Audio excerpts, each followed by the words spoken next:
Hello guys, this is me Ali और इस channel पे मैं वीडियोस बनाता हूँ सेल्फ इम्प्रूवमेंट और रिलेशनशिप एडवाइस के बारे में। और आज की मेरी वीडियो का टॉपिक है what is your x thinking. आपकी एक्स क्या सोच रही है या सोच रहा है। इस टॉपिक की तरफ जाने से पहले मैं ये कहूँगा, प्लीज़ सब्सक्राइब कर दो मेरे चैनल को ताकि आने वाली वीडियोस आपकी हेल्प कर सके। और अगर आपके कोई क्वेश्चंस हो आप मुझसे पूछ सकते हैं। इंस्टाग्राम पे लिंक जो है वो डिस्क्रिप्शन में है। आपकी एक्स या आपका एक्स क्या सोच रहा है। मेरे पास एक क्वेश्चन आया था एक लड़के का, और वो ये कह रहा था कि मेरी एक्स की बर्थडे आने वाली है। मुझे पता है अगर मैं उससे कांटेक्ट करूँगा तो मुझे वीक समझेगी, अगर मैं उससे बात करूँगा तो मुझे वीक समझेगी। लेकिन मैं ये जानना चाहता हूँ अगर मैं ये चीज़ें नहीं करूँगा तो वो क्या सोचेगी मेरे बारे में, ठीक है? कि वो क्या सोच रही है नो कॉन्टैक्ट में, क्योंकि मैं काफ़ी टाइम से नो कॉन्टैक्ट में हूँ उसके साथ। लेकिन अभी उसकी बर्थडे आ रही है तो मुझे समझ नहीं आ रहा है कि मैं कॉन्टैक्ट करूँ या नहीं करूँ। तो खैर ये तो एक अलग क्वेश्चन है कि आप कॉन्टैक्ट करें या नहीं करें, वो सिचुएशन के ऊपर है। और इस पे मैंने वीडियोज़ भी बना रखी हैं, लेकिन क्या सोचेगी इस पे बात करते हैं। अगर आप कॉन्टैक्ट करेंगे तो बिल्कुल आप सही हैं कि वो यही सोचेगी कि ये वीक है, ये अभी भी चेस करता है और ये अभी भी मरता है और ये अभी भी मेरे हाथों में है। और उनको बड़ा अच्छा फ़ील होगा एज़ अ ह्यूमन, हमें बड़ा अच्छा, हमें एज़ अ सेलिब्रिटी फ़ील होता है जब लोग हमें चेस करते हैं, जब हमारे पीछे रोते हैं, धोते हैं। तो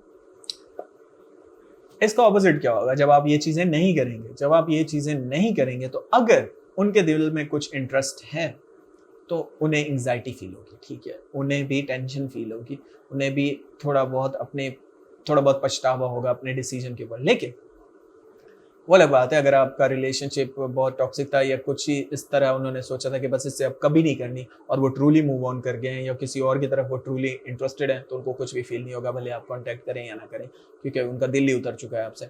लेकिन अगर थोड़ा बहुत स्पार्क है आपकी तरफ उनका, तो मैं बताने जा रहा हूँ कि उनको एंग्ज़ायटी फ़ील होगी। और इसीलिए मैं रिकमेंड करूँगा कि आपको कॉन्टैक्ट नहीं करना चाहिए।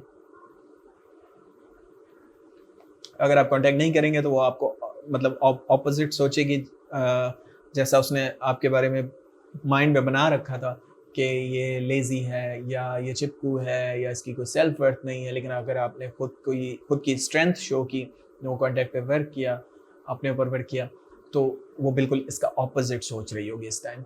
वो ये सोच रही होगी कि यार ये कैसे चेंज हो सकता है, ये कैसे इतना स्ट्रॉन्ग खुद को शो कर सकता है। और यही मिस्ट्री क्रिएट करती है, यही अट्रैक्शन बिल्ड करती है। एक तो आप उनसे दूर हैं, नेगेटिव यादें भी मिट चुकी हैं उनके दिमाग से आपकी। सेकंड, आप क्योंकि नो कॉन्टैक्ट पे अमल कर रहे हैं तो आप अपनी स्ट्रेंथ को शो कर रहे हैं, क्योंकि एज अ ह्यूमन हम हर उस चीज़ या और इस इंसान को लाइक करते हैं जो स्ट्रॉन्ग हो, इमोशनली स्ट्रॉन्ग हो, ठीक है? और क्योंकि एज अ ह्यूमन हम सब एक जैसे हैं, वीक हैं अंदर से, इमोशनल हैं।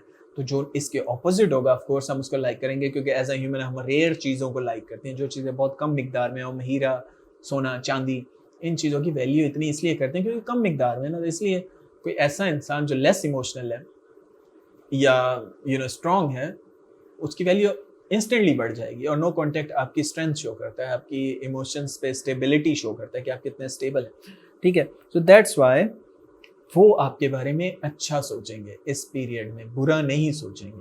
अगर वो आपसे कांटेक्ट ना भी करें ना, मैं हमेशा ये बात कहता हूँ, फिर भी वो आपको कभी उस टॉक्सिक टॉक्सिटी से नहीं देखेंगे, जिससे एक ऐसे पर्सन को वो देखेंगे जो उनको चेस कर रहा है, मुसलसल 1 साल से लगा पड़ा है, मैसेज कर रहा है, क्योंकि वो एज़ अ ह्यूमन वो नहीं चाहते ना आपको, तो वो नहीं चाहते तो उनको जाने दें। हाँ, उनका अपना मूड चेंज हो, वो खुद वापस आएँ तो वो एक अलग बात है, लेकिन आप उनको फ़ोर्स नहीं कर सकते। तो अगर आप चाहते हैं कि वो आपके बारे में अच्छा-अच्छा सोचें, तो उन्हें स्पेस दें। स्पेस इज़ द आंसर, ठीक है? सेकंड मैं ये कहूँगा कि फ़ेथ रखें। फ़ेथ क्या है? मैं ये नहीं कह रहा कि आप रिलीजियस बन जाएँ, वो अलग बात है, अगर आप बनेंगे तो वो भी अच्छी बात है। स्पिरिचुअल होना लाज़मी है, रिलीजियस होना अच्छी बात होती है, गॉड पे बिलीव रखना। लेकिन मैं यहाँ पे एक और फ़ेथ की बात कर रहा हूँ, वो फ़ेथ है अपने ऊपर फ़ेथ रखना। और अपने ऊपर फ़ेथ कब आता है? जब आपके अंदर कॉन्फिडेंस हो कि यार मैं चीज़ों को अचीव कर सकता हूँ, मेरी वैल्यू इस इंसान के साथ नहीं है। ये भले छोड़ के जा रहा है, वो उसका अपनी ओपिनियन है, उसका ओपिनियन आपकी पर्सनैलिटी को डिफ़ाइन नहीं कर सकता।